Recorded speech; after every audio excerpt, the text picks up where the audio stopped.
అలా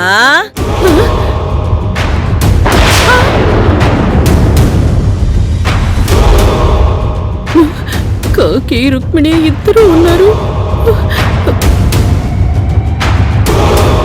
ఏంటలా long time నోసి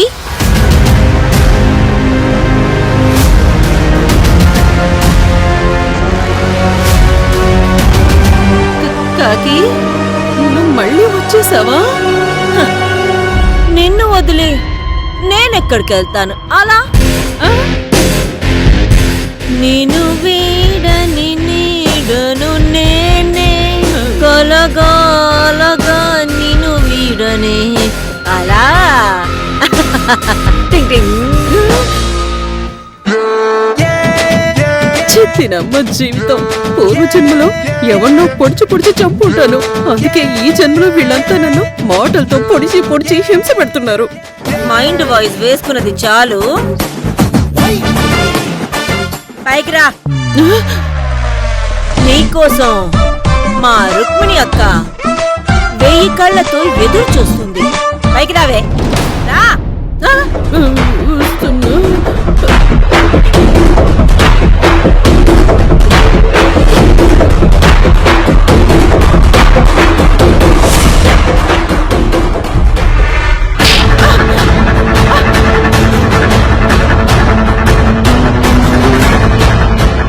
అలా మర్యాదగా చెప్పు. మా కావేరి దగ్గర నుంచి నువ్వేదో కొట్టేశావు, దాన్ని ఏం చేశావు? నీ అమ్మాయి దగ్గర నుంచి నేను కొట్టేసింది రాజుగారి ఉంగరాన్ని.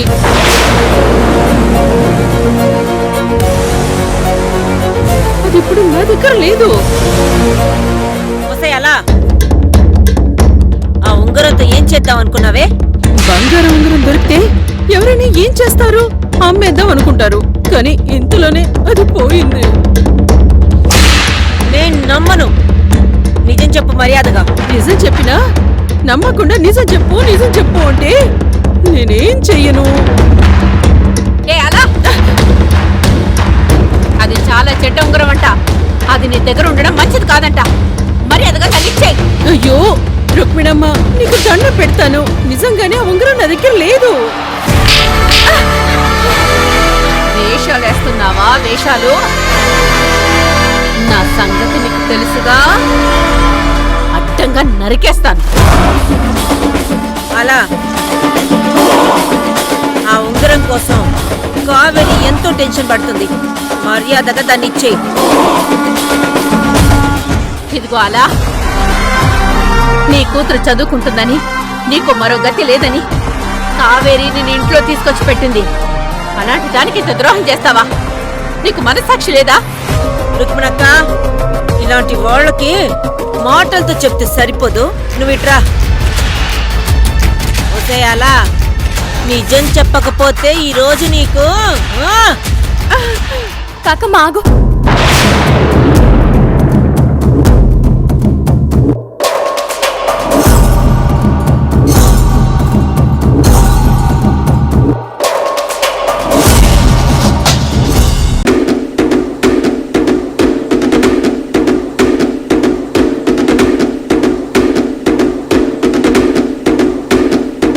ఎందుకలా మళ్ళీ వచ్చావు? కావేరి, నేను డబ్బాసతో తప్పు చేశాను. గుళ్ళ నుండి ఆ ఉంగరాన్ని కాజేసింది నేనే.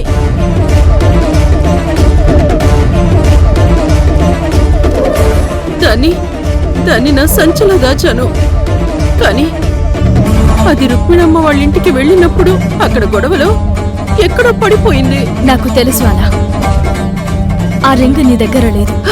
అమ్మయ్యా, నువ్వైనా నన్ను నమ్మినందుకు థ్యాంక్స్ కావేరి. నేను ఇంకెప్పుడు తప్పు చేయను. నేను మారిపోయాను. అది చెప్తామని వచ్చాను.